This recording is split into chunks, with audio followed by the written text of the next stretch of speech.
Et voilà, nous y sommes, le premier journal du mondial, en très très bonne compagnie. Avec Charles-Ange Ginesi, président du comité départemental des Alpes-Maritimes, et Marc Duret, autrement dit Roberto, qui tout à l'heure a défilé, on va y revenir. C'est une des icônes du Grand Bleu, ce film fétiche pour tous les apnéistes. Alors avant tout, ce rendez-vous, Charles-Ange Ginesi, ben, c'est grâce au département des Alpes-Maritimes, grâce à votre conseil qu'il a lieu.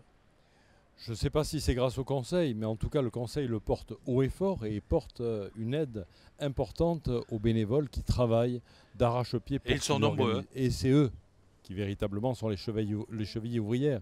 Il n'existerait pas ce championnat du monde s'il n'y avait pas cette volonté.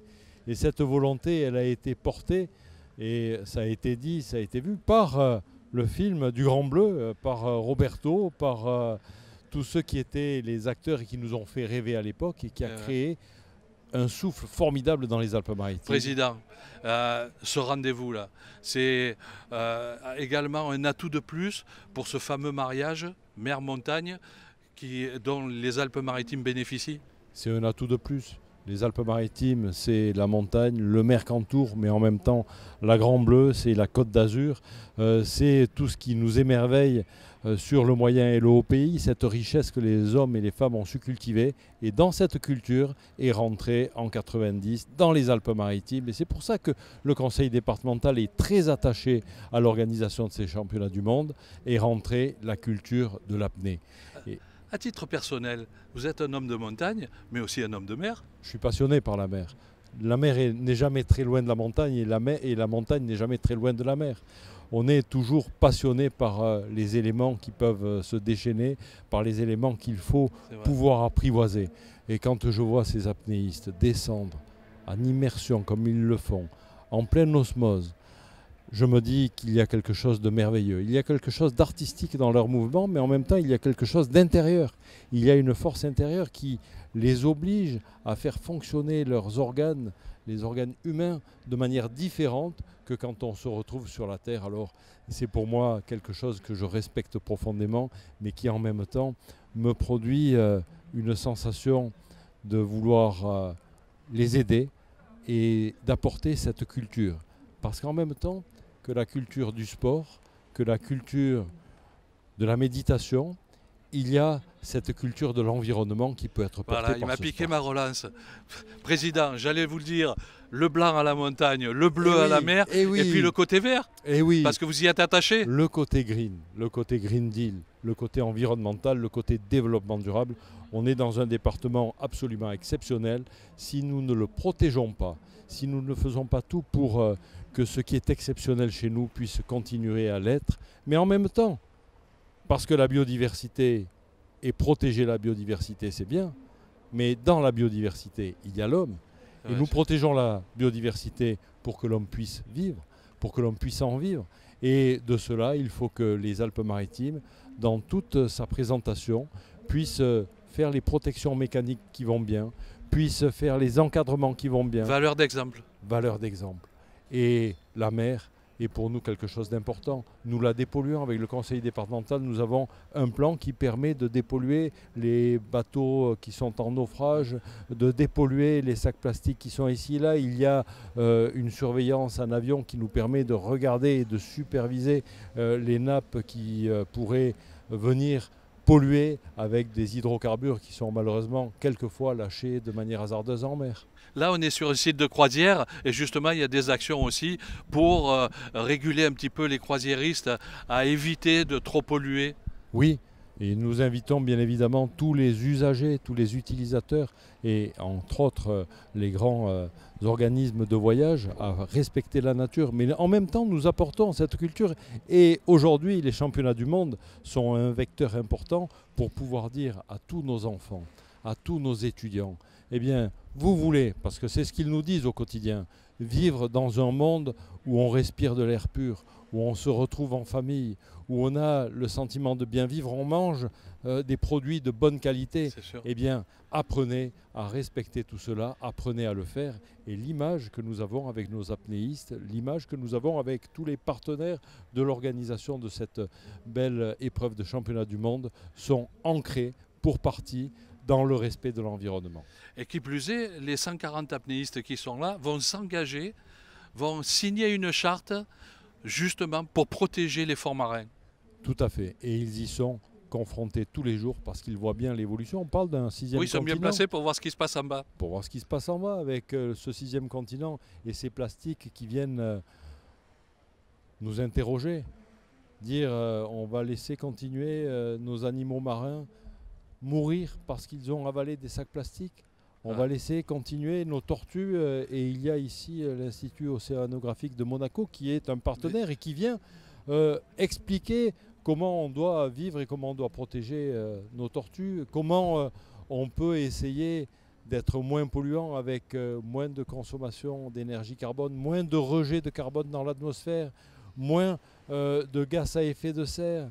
Il y a là-dessus quelque chose qui est à engager, quelque chose qui est à faire et nous le faisons avec le département des Alpes-Maritimes. Merci mille fois, Président. Merci. Je sais que vous êtes très occupé et très attendu, mais en attendant, sur ce plateau, vous êtes ici chez vous, vous venez quand vous voulez et j'aurai toujours plaisir à vous y retrouver. Merci Jean-Marc et je suis surtout en présence de quelqu'un que je vais j'ai pu l'opérer. admirer. Allez, c'est exceptionnel, exceptionnel. C'est peut-être d'ailleurs lui qui est à l'origine, avec Luc Besson, de ce grand mouvement que nous honorons aujourd'hui. Bon, et puis je vais lui mettre un acolyte à côté qui est moine tibétain et apnéiste. Formidable. En attendant, quelques images de la super parade qui a ouvert ce mondial il y a quelques instants. C'est parti là-haut de la basse corniche et c'est arrivé jusqu'ici sur la plage des Marinières. Vous en voyez quelques images tournées par Jérémy Arnaudy et comme vous pouvez le constater, l'ambiance était de mise. Tout le monde était là, il n'a pas manqué une délégation étrangère, il y en a 47, 140 apnéistes, comme je le disais avec le président du comité départemental 06, et ils seront là pour se disputer 6 titres mondiaux, c'est-à-dire qu'il y a 6 compétitions en lice, et 3 pour les dames, 3 pour les messieurs, et je peux vous dire que chacun y va avec des objectifs très précis et on aura plaisir à suivre ces compétitions tout au long de la semaine puisqu'on vous retrouvera tout à la fois à 11 h tous les matins et à 18 h tous les soirs. En attendant, eh bien, j'ai Loïc Clément qui s'est installé, Loïc Villemain, oui, bonjour. Maître Cochot, moine bouddhiste. Et Maître Cochot, ça veut dire quoi à propos? Cochot, c'est mon nom de moine. Ça veut dire éveil de cristal. C'est mon nom en japonais. Marc, vous imaginez qu'un jour, quand vous avez tourné Le Grand Bleu, hein, c'était la première rencontre avec Luc Besson, qu'un jour un moine irait à quelques dizaines de mètres tout au fond? J'en imaginais pas grand-chose. Roberto, qu'est-ce qu'il imaginait? On plongeait en se débrouillant comme on pouvait. Moi, ce que je trouve extraordinaire, oui, effectivement, pourquoi pas. C'est drôle parce que le président parlait tout à l'heure de la montagne. Quand on plonge et qu'on descend, on a une forme de montagne sous-marine, c'est-à-dire que c'est presque une espèce de cosmos à l'envers, je dirais presque. On va aussi dans ces monts, dans ces abysses, etc. Donc pour moi, c'est connecté, juste pour dire ça. Autrement, je trouve que ce qui est extraordinaire, moi ce qui m'a plu beaucoup, c'est la manière dont Guillaume Néry, Joseph, les amis qui sont là, enfin je ne les connais pas tous, parlent aux jeunes de la mer. Pour moi, alors ils parlent de l'apnée bien sûr, mais ils parlent d'abord de la mer. C'est-à-dire avant de mettre le nez dessous et d'aller voir, sachez comment ça se passe, sachez ce qu'il faut faire, aimer la mer, etc. J'ai trouvé ça génial pour moi. Maître Cochot, l'apnée, c'est aussi une manière de véhiculer des messages spirituels? Ouais, je pense que toute forme de dépassement de soi est une manière de véhiculer un message spirituel, s'il est fait avec une bonne intention. C'est l'apnée qui vous a amené à la spiritualité ou c'est la spiritualité qui vous a amené à l'apnée? Moi, je suis moine depuis que j'ai l'âge de 19 ans et j'ai commencé l'apnée il y a que quelques années, 3 à 4 ans. Et pourquoi? En fait, à la base, j'avais juste fait des vacances. J'ai vu le Grand Bleu, moi aussi. Hein. J'ai vu le Grand Bleu. Qui sera diffusé tout à l'heure à la Citadelle à 21 h. Non, mais je remets votre tête. Ah ben voilà, à côté. Pardon. Voilà. Ensuite, quand j'ai fait mon premier cours d'apnée, un petit peu par hasard, j'ai été très impressionné par les exercices respiratoires. Et j'ai voulu en fait ramener les exercices respiratoires dans la communauté dont je faisais partie, en expliquant aux autres moines que les apnéistes, ils avaient une vitalité qu'il fallait qu'on intègre à notre pratique. Et puis le maître à l'époque m'a dit non, je ne suis pas d'accord que tu enseignes les exercices de respiration des apnéistes aux moines tant que tu n'es pas certifié. Alors j'ai continué à faire les cours d'apnée jusqu'à devenir instructeur dans l'unique objectif de ramener ça dans le monastère. Et maintenant, il y a des ambitions. Oui, puis au bout d'un moment, on quitte le monastère, au bout de plus de 20 ans, on le quitte quand même. Et puis effectivement, comme vous l'avez dit, c'est un canal pour exprimer quelque chose. C'est devenu important pour moi, même si c'est surprenant pour un moine de faire la compétition, c'est devenu important pour moi de me mouiller quoi, comme tous les autres et d'essayer de véhiculer peut-être une vision plus spirituelle de l'engagement de soi. À 84 mètres, le message il est différent que sur Terre? Il est plus profond peut-être, pour le soi. Ensuite la manière, parce qu'il y a des gens qui descendent beaucoup plus profond que ça, mais la capacité qu'on a à exprimer cette profondeur, il faut la connaître sous toutes ses formes. Ouais. Et je pense que l'apnée c'est le moyen le plus quantitatif de connaître sa profondeur. On peut donner des mètres. On peut même aller, quand on travaille sur un rôle, on a une forme d'apnée. On rentre dans un personnage, on plonge dedans. Ouais, c'est ça. On va jusqu'au bout de ce qu'on peut voir et puis après on met notre poésie, notre création. Mais c'est vrai. Ouais. Ouais, au moine, on dit Marc, plonger dans la vie de tous les jours. Jamais Luc Besson aurait pu imaginer ce qu'on vient d'entendre. Franchement, Roberto, il pensait qu'un moine un jour allait descendre. Il a beaucoup. Grande ouverture d'esprit. D'ailleurs, s'il a fait ce film à la base, au tout début, parce qu'au début, ils n'y croyaient pas. Hein. C'était pas évident, ce film. Nous, on en a entendu à Cannes un film de plage, Le Grand Plouf. Enfin, et en fait, il a lancé cette affaire-là. Il est le pionnier quelque part. Et ça a été un tournant pour vous aussi, pour Jean Reno. Pour Jean, pour mais moi, pour Jean-Marc Barr, bien sûr, hein, pour nous tous. Dans la Fiat où vous étiez tout à l'heure, là. La Fiat, mon Dieu. Hein, ouais. Et il n'a toujours pas repeint en attendant. Hein. Non, mais elle est restée en Grèce. Je crois qu'elle n'est jamais revenue. On n'a pas pu la prendre. Mais bon. Ça a été un tremplin pour vous, le Grand Bleu? Oui, un tremplin dans le sens de l'exposition, le visuel de ce qu'on peut faire, bien sûr. Et surtout une rencontre aussi avec Jean Reno, avec Jean-Marc. Enfin, Jean, on est proche. J'aime beaucoup Jean. Et puis, on a réussi à garder cette espèce de côté un peu... comme je dis, le Grand Bleu est au cinéma ce que le sel est à la mer, quelque part. C'est connecté. Et alors, un bon comédien comme vous l'êtes, merci. Merci bien. Peut entendre un message d'un moine? Bien sûr, on avait 2 monastères en Grèce. Quand on plongeait, on les avait accrochés à la falaise. Ouais. Et parfois, on regardait. Effectivement, ils parlaient de spiritualité. On rentre dans un autre monde. Et je pense qu'on est, en ce moment, ce 21e siècle, va vers cette forme de spiritualité. On prend conscience des choses. On n'est plus, aiguisé là-dessus. Mais je suis ravi. Parce que je pense qu'il n'y a pas de métier, entre guillemets, on fait, comme vous avez dit. On y va. Et on verra bien. Loïc, maître Cochot, je crois, si mes renseignements sont bons, en principe ils le sont, vous allez participer aux 3 disciplines? Oui, je vais participer aux 3 disciplines, oui. Et avec quel objectif?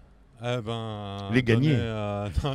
Donner le meilleur de moi-même, faire des plongées propres. J'ai pas envie de donner un visage de moine avec une grosse samba ou un blackout. C'est pas ça. Je veux montrer qu'il y a de la sagesse dans l'apnée aussi. Et puis qu'on peut faire surface avec le sourire, les dents propres. Et Monaco, en italien, parce que moi je suis de mère italienne. Monaco, c'est le moine. Ouais. Ou Monaco est en moine. Donc c'est assez marrant de voir que. Marc, de même, vous lancez les premières plongées? Oui. Je danse demain matin. Un petit côté émotion? À mon avis, il va être là, ouais, parce que ça fait 30 ans. Hein. Ça fait 30 ans. Hein. Eh oui. Vous plongez demain? Non, non, c'est bon. Il va lancer je lance le premier. Et alors la prochaine plongée devant les caméras ou sur les planches, parce qu'à la fois comédien théâtre, metteur en scène, mais aussi acteur au cinéma. C'est quoi le prochain projet? Je vais plonger dans Henri IV, roi de Navarre et roi de France, oui. Le passage au Conservatoire national, il va servir là. Hein? Oui, et puis Nice aussi. J'ai très envie de travailler avec Nice, avec ce théâtre magnifique. Et puis cette Quand région. On est Nissartais, on se renie pas? Oh non, on peut pas. J'adore. On essaie de se revoir après les 3 plongées. Ah ouais, si je suis encore là, ouais. Mais oui, Loïc. Merci à nos 2 invités. Merci, Le programme à présent. Plaisir. Demain matin, à partir de 8 h, la première compétition, c'est du poids constant sans palme. Ce sont les dames qui ont l'honneur d'ouvrir ce mondial. Et puis, sachez, si vous aimez le yoga, vous pouvez venir ici, sur cette plage, faire du yoga avec les apnéistes dès 7 h du matin. Ils sont là pour leur concentration. Voilà, nous on se donne rendez-vous demain à 11 h. Bonne fin de soirée.